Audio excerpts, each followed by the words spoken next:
আজকে প্রিমিস আর রাধিকার বিয়ে। তাদের বিয়ে যখন হয়ে যায় হঠাৎ করে জানি কয়েকজন শত্রুপক্ষ চলে আসে। তাদের মধ্যে একজন প্রিমিসের বুকে গুলি করে দেয়, যার ফলে প্রিমিস সাথে সাথে মাটিতে পড়ে যায়। প্রিমিস, আমাদেরকে বাঁচাও, বাঁচাও প্রিমিস। তোমাদের কি হয়েছে আর তোমরা কই আসছো? আমাকে বলো, আমি ওইখানে আসতাছি। হঠাৎ কি হলো কোয়েল আর রোশনির সাথে? তারা কেনই বা নিজেদেরকে বাঁচানোর জন্য চিল্লাচ্ছে? এর আসল কাহিনী হলো ওই অন্ধ লোকটি তাদেরকে কিডন্যাপ করে তার সাথে নিয়ে যাচ্ছে। আসলে সেই লোকটি অন্ধ ছিল না, সে অন্ধ হওয়ার অভিনয় করছিল। লোকটি হলো নারী পাচারকারী, যে কিনা আরো অনেক অনেক মেয়েদেরকে এইভাবেই কিডন্যাপ করে নিয়ে গিয়েছে। আপনি না অন্ধ, তাহলে আমাদেরকে নিয়ে কোথায় যাচ্ছেন? প্লিজ আমাদেরকে যেতে দেন। আমি তোমাদেরকে যেতে দিব না, আমি তোমাদেরকে অন্য দেশে পাঠিয়ে দিব, আর সেখান থেকে আমি অনেক টাকা ইনকাম করব। কোয়েল আর রোশনি প্রিমিসের কাছে হেল্প চেয়েছিল, তখনই সেই কিডন্যাপার তাদের হাত থেকে মোবাইল কেড়ে নিয়ে মোবাইল বন্ধ করে দেয়। হ্যালো হ্যালো রোশনি, তোমরা কই আসছো বলো। কিন্তু তখন মোবাইলের কল কেটে যাওয়ায় প্রিমিস তাদের সাথে আর কথা বলতে পারে না। এখন প্রিমিস কি করবে, কি জবাব দিবে অমিতের কাছে? অমিত ওকে বিশ্বাস করে রোশনি আর কোয়েলের সাথে পাঠিয়েছিল, কিন্তু প্রিমিস অমিতের কথা রাখতে পারেনি। প্রিমিস কিছুটা ইমোশনাল হয়ে পড়ে এবং অমিতকে কল দেয়। হ্যালো অমিত বন্ধু, আমি তোর কথা রাখতে পারি নাই। কেন, কি হইছে? আরে বলতেছ না কেন? আর তুই কেন কান্না করতেছ? ওই প্রিমিস, কি হইছে বল আমারে। আমি রোশনি আর কোয়েলের খেয়াল রাখতে পারি নাই, ওদের কেউ একজন কিডন্যাপ করে নিয়ে গেছে। সরি বন্ধু, আমাকে মাফ করে দিস। তুই এইগুলা কি বলতেছ? আমি তোকে ওদের সাথে খেয়াল রাখার জন্য পাঠাইছি। সরি বন্ধু, আমাকে মাফ করে দে। আমি আসলে একটা ইম্পর্টেন্ট কাজের জন্য একটু বাইরে গেছিলাম, এর মধ্যে ওদেরকে কে জানি কিডন্যাপ করে নিয়ে গেছে। এখন কি হবে প্রিমিসের সাথে? অমিত কি প্রিমিসকে বিশ্বাস করে ভুল করেছে? এর জন্য কি প্রিমিসকে অমিত ছেড়ে চলে যাবে? এইদিকে প্রিমিস রাধিকাকে হারিয়ে অনেকটা একা হয়ে গিয়েছে। এখন তার কাছের বন্ধু অমিতকে তাকে ছেড়ে চলে যাবে। অন্যদিকে প্রিমিস রোশনি আর কোয়েলকে খুঁজতে খুঁজতে সন্ধ্যা হয়ে যায়। সন্ধ্যা থেকে রাত হয়ে আবার সকাল হয়ে যায়, তারপরও প্রিমিস তাদেরকে খুঁজে পায় না। যখন প্রিমিস ওদেরকে খুঁজতে খুঁজতে হাল ছেড়ে দেয়, ঠিক তখনই তার মোবাইলে একটি কল আসে। যে কল দিয়েছে সে আর কেউই না, সে ছিল কাশেম মিয়া, যে কিনা চৌধুরী ফ্যামিলির একমাত্র ম্যানেজার। হ্যালো প্রিমিস স্যার, আপনাকে ইমার্জেন্সি একটা জায়গায় আসতে হবে। আমি একটা ইম্পর্টেন্ট কাজে ঢাকা আসছি, আমি এখন আসতে পারবো না। আপনাকে ইমার্জেন্সি আসতে হবে, আমি আপনাকে নেওয়ার জন্য গাড়ি পাঠাচ্ছি। গাড়ি পাঠানো লাগবে না, আমি আমার গাড়ি নিয়ে আসতেছি। না না, ওপর থেকে অর্ডার আছে, আমি আপনার জন্য গাড়ি পাঠাচ্ছি। কাশেম মিয়া প্রিমিসকে আনার জন্য অনেকগুলো গাড়ি পাঠায়, প্রায় 12টি গাড়ি। তারপর প্রিমিসকে নিয়ে চৌধুরী ফ্যামিলির প্রাসাদে নিয়ে আসে। অন্যদিকে রোশনি আর কোয়েলকে সেই অন্ধ লোকটি ধরে নিয়ে গিয়েছে তার আস্তানায়, যেখানে আরো অনেকগুলো মেয়েকে অপহরণ করে রাখা হয়েছে। তুমি কেন আমাদেরকে এখানে নিয়ে আসছো? তুমি হয়তো জানো না আমার বাবা কে। আমার পরিচয় জানলে হয়তো তুমি কিডন্যাপ করার সাহস পাইতা না। আমি এত কিছু জানি না, আমি তোমাদেরকে দেশের বাইরে পাঠিয়ে দিলে আমার কাজ শেষ। ওইদিকে রোশনি এই কথা শুনে কান্নাকাটি শুরু করে দেয়। প্লিজ আমাদেরকে ছেড়ে দেন, প্লিজ আমাদেরকে এখান থেকে যেতে দেন। কিন্তু তখন ওই আস্তানায় কিছু লোক অনেকগুলা গাড়ি আর পিস্তল নিয়ে সেই অন্ধ লোকটির কাছ থেকে মেয়েদেরকে ছিনিয়ে নিয়ে যায়। আমাদের কই নিয়ে যাচ্ছেন আর আপনারা কারা? আমরা তোমাদের যেখানে এখন নিয়ে যাচ্ছি তোমরা সেখানে সেফ থাকবে।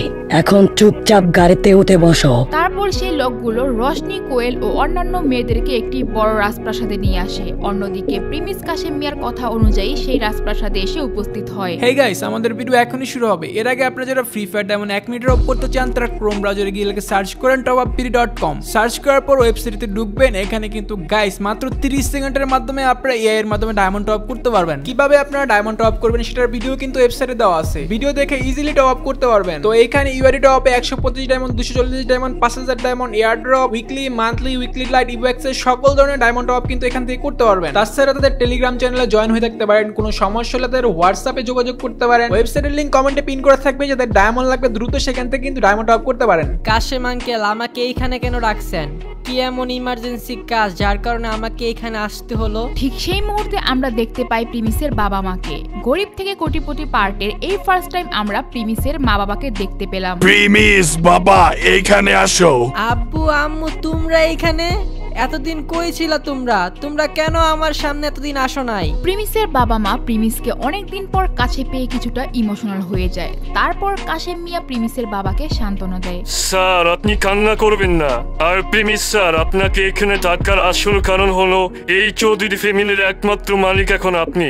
আপনার বাবা মা চায় আপনি এখন থেকে এগুলো দেখাশোনা করেন। কিন্তু প্রিমিস এই সব কিছু পেয়েও খুশি হতে পারে না। সে মনে মনে অনেকটাই ভেঙে পড়ে। সে তার একমাত্র বন্ধুকে হারিয়েছে, রাধিকাকে হারিয়ে সে একা হয়ে যায়। তখন প্রিমিসকে কাশেম মিয়া একটি আলাদা রুমে নিয়ে যায়। ঠিক তখনই প্রিমিস সেখানে একটি মেয়েকে দেখতে পায়। সেই মেয়েটি আর কেউই না, সে ছিল রাধিকা। প্রিমিস রাধিকাকে দেখে অবাক হয়ে যায়। রাধিকা, তুমি এইখানে?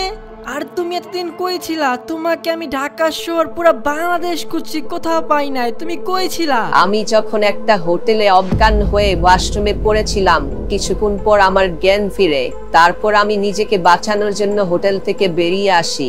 তখন আমার সামনে কিছু লোক একটা কালো গাড়ি নিয়ে আসে, আমাকে জোর করে গাড়িতে বসায় এবং সেখান থেকে একটা জায়গায় নিয়ে যায় আর একটা বাসার মধ্যে আমাকে বন্দি করে রাখে। প্রিমিস রাধিকাকে পেয়ে কিছুটা ইমোশনাল হয়ে যায়। এক পর্যায়ে প্রিমিস রাধিকাকে পেয়ে কান্না করে দেয়। তখন কাশেম মিয়া প্রিমিসকে সবকিছু খুলে বলে। প্রিমিস স্যার, আপনি হয়তো জানেন না, আপনার বাবা আপনার পিছনে অনেকগুলো গোয়েন্দা লাগিয়ে রেখেছে, যারা আপনার প্রতিটা মুহূর্ত নজরে রেখেছে এবং আপনার সমস্ত তথ্য আমাদেরকে দিয়েছে।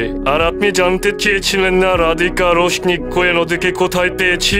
আসল কাহিনী হলো রাধিকা যখন ওই হোটেল থেকে হারিয়ে যায়, তখন আমরা ওই হোটেলের সিসিটিভি ফুটেজ চেক করি এবং দেখতে পাই একজন লোক কালো গাড়ি করে এসে রাধিকাকে ওইখান থেকে উঠিয়ে নিয়ে যায়। কাশেম মিয়ার কথার মাঝখানে ওই রুমে দুইজন মেয়ে আসে। সেই মেয়েগুলা আর কেউই না, রোশনি আর কোয়েল। প্রিমিস রোশনি আর কোয়েলকে দেখে অনেক অবাক হয়ে যায়। আরে তোমরা এখানে? তোমাদের না কেউ যেন কিডন্যাপ করে নিয়ে গেছে? তখন কাশেম মিয়া প্রিমিসকে সবকিছু খুলে বলতে শুরু করলো। স্যার, আমরা যখন কাল রাতে দেখি আপনি ওদেরকে খুঁজতেছেন, তখন আমাদের গোয়েন্দা টিম ওই গাড়ির পিছন নেয় এন্ড ওই অন্ধ লোকটি আস্তানায় যায়। তখন আমাদের গোয়েন্দা টিম ওই অন্ধ লোকটিকে আর তাদের দলের কিছু লোককে মেরে তাদের থেকে যখন রোশনি আর কোয়েলকে উদ্ধার করতে নিয়ে আসতে যায়, তখন ওইখানে তারা আরো মেয়েকে দেখতে পায়। তখন আমাদের গোয়েন্দা টিম সমস্ত মেয়েকে নিয়ে আসে। আমরা ওই মেয়েদের সাথে রাধিকা ম্যাডামকেও দেখতে পাই। তারপর আমরা আপনার বাবাকে সবকিছু খুলে বলি এবং আপনার বাবা আপনাকে এখানে আসতে বলে। কাশেম মিয়ার কথা শেষ হতে না হতেই প্রিমিসের বাবা কাশেম মিয়াকে ডাক দেয়, তাই কাশেম মিয়া ওইখান থেকে চলে যায়।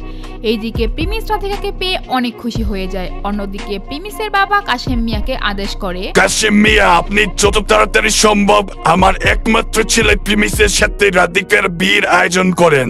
আমার ছেলের সব ফ্রেন্ডদেরকে এই বিয়েতে আসতে বলবেন। আমার ছেলের বিয়েতে যাতে কোনো কমতি না হয়। প্রিমিসের বাবার অর্ডার পেয়ে কাশেম মিয়া 2 দিনের মধ্যে বিয়ের সব ধরনের আয়োজন করে ফেলে। বাড়ির চারদিকে বিভিন্ন রকমের লাইট ফুল দিয়ে সাজায়। শহরের বড় বড় বিজনেসম্যানদের আর প্রিমিসের কলেজের ফ্রেন্ডদেরকে সেই বিয়েতে ইনভাইট করে। স্যার, আমি আপনার কথা মতো সব ধরনের আয়োজন করে ফেলেছি। তখন এখানে প্রিমিস এই ফার্স্ট তার পুরান কাপড়গুলা খুলে বিয়ের সাজে উপস্থিত হয়। রাধিকাকেও সেম বিয়ের সাজে ওখানে দেখা যায়। প্রিমিসের সকল ফ্রেন্ডরা তাকে এইভাবে দেখে অবাক হয়ে যায়। সেইখানে অমিত, কোয়েল, রোশনি, হিমারি, ইয়াসমিন, ভূমিকা এন্ড প্রিমিসের সব ফ্রেন্ডরা আসে। তখন প্রিমিসকে দেখে প্রিমিসের বাকি বন্ধুরা নিজেদের মধ্যে কথা বলা শুরু করে। দেখ, যারে আমরা পথের ভিখারি বলে দেখছিলাম, সেই ছেলে নাকি এই শহরের সবচেয়ে ধনী ফ্যামিলি চৌধুরী ফ্যামিলির একমাত্র ছেলে, যাকে নিয়ে আমরা এত হাসি তামাশা করতাম। এই ছেলে নাকি এত বড় লোক। এইদিকে প্রিমিস তার বাবা মাকে ফিরে পেয়েছে এবং জীবন সঙ্গী হিসেবে অনেক খোঁজার পর রাধিকাকে পেয়েছে। আজকে প্রিমিস আর রাধিকার বিয়ে। তাদের বিয়ে যখন হয়ে যায়, হঠাৎ করে জানি কয়েকজন শত্রুপক্ষ চলে আসে। তাদের মধ্যে একজন প্রিমিসের বুকে গুলি করে দেয়, যার ফলে প্রিমিস সাথে সাথে মাটিতে পড়ে যায়। এরপর ওইখানে উপস্থিত সবাই প্রিমিসকে ঢাকার বড় হাসপাতালে নিয়ে যায়। যাওয়ার সময় রাধিকা প্রিমিসকে বলে, প্রিমিস, তোমার কিছু হবে না, আমরা তোমাকে কিছু হতে দিব না প্রিমিস। রাধিকা প্রিমিসের এই অবস্থা দেখে কান্নাকাটি শুরু করে দেয়। প্রিমিসকে অপারেশন থিয়েটারে নিয়ে যাওয়া হয়। ডক্টর এসে প্রিমিসের ট্রিটমেন্ট শুরু করে। 1 ঘন্টা পর ডক্টর ওটি থেকে বের হয়ে আসে। তখন কাশেম মিয়া, বারেক মিয়া, ওয়াসিম, রাধিকা, রোশনি, কোয়েল, অমিত আরো অনেকেই ওইখানে অপেক্ষা করে। প্রিমিসের অবস্থা খুবই খারাপ, আপনারা সবাই আল্লাহর কাছে দোয়া করেন। আমরা ওকে আইসিইউতে শিফট করছি, ওনাকে বাঁচাতে হলে ইমার্জেন্সি আইসিইউতে রাখতে হবে। এই কথা কথা শুনে রাধিকা কান্না শুরু করে দেয়। সবাই তাকে থামানোর চেষ্টা করে কিন্তু কেউ তাকে থামাতে পারে না। না, প্রিমিসের কিছু হবে না। ডক্টর প্লিজ প্রিমিসকে বাঁচান। আচ্ছা, আমরা এখন ওনাকে আইসিইউতে নিয়ে গিয়েছি, আমাদের এখন ট্রিটমেন্ট শুরু করতে হবে। প্রিমিসকে আইসিইউতে নেওয়ার পরে কাশেম মিয়া প্রিমিসের বাবাকে কল দেয়। সাথে সাথে প্রিমিসের বাবা হসপিটালে চলে আসে।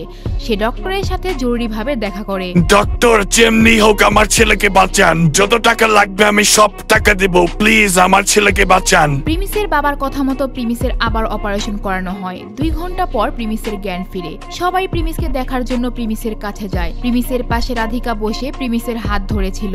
প্রিমিসকে প্রিমিসের বাবা বলে, প্রিমিস, তোমাকে কেন এই ফ্যামিলি থেকে দূরে রেখেছি এটা বুঝতে পারছো? আমাদের এই চৌধুরী ফ্যামিলির পিছনে অনেক মানুষ লেগে আছে। এখন থেকে এই ফ্যামিলি আর আমাদের সমস্ত সম্পত্তির দায়িত্ব এখন তোমার কাছে।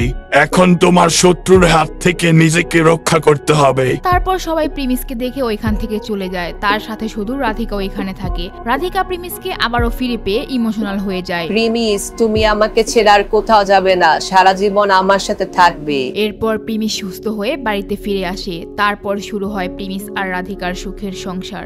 দেখতে দেখতে এভাবেই গরিব থেকে কোটিপতি পর্বের সমাপ্তি হয়। হেই গাইস, আমি আপনাদের দিবস গেমিং। আজকে আমাদের গরিব থেকে কোটিপতি পার্টের 100টা পার্ট শেষ হয়ে গেল। এন্ড গাইস, আপনারা যারা এই পার্টটা দেখতেছেন আমি 100% শিওর তারা আমার অনেক পুরাতন ফলোয়ার, তারা আমার অনেক দিন ধরে আমার ভিডিও দেখেন। তো আপনাদের প্রতি রইল অনেক অনেক ভালোবাসা যে প্রায় 2 বছর ধরে আপনারা আমার এই সিরিজটা দেখতেছেন। তো আজকে আমাদের বিদায়ের পালা, কারণ এই পার্ট আর আসবে না। তো নেক্সট টাইম থেকে আমাদের ফ্রি ফায়ারের নতুন ভিডিও আসবে যেগুলো হবে আরো মজাদার। এন্ড আমি যেহেতু ভিডিও বানাবো দিবস গেমিং এর উপর, আপনারা ভরসা রাখতে পারেন যে আপনাদের জন্য মজাদার কিছু আনবে, অবশ্যই ইন্টারেস্টিং কিছু আনবে। তো অবশ্যই গাইস দিবস গেমিং এর সাথে থাকেন, ভালোবাসা দিবেন এইভাবেই। যারা দিবস গেমিং কে পছন্দ করেন, দিবস গেমিং এর এডিট ভালোবাসেন, তারা দিবস গেমিং এর এডিট নিয়ে আজকে একটা কমেন্ট করে যাবেন।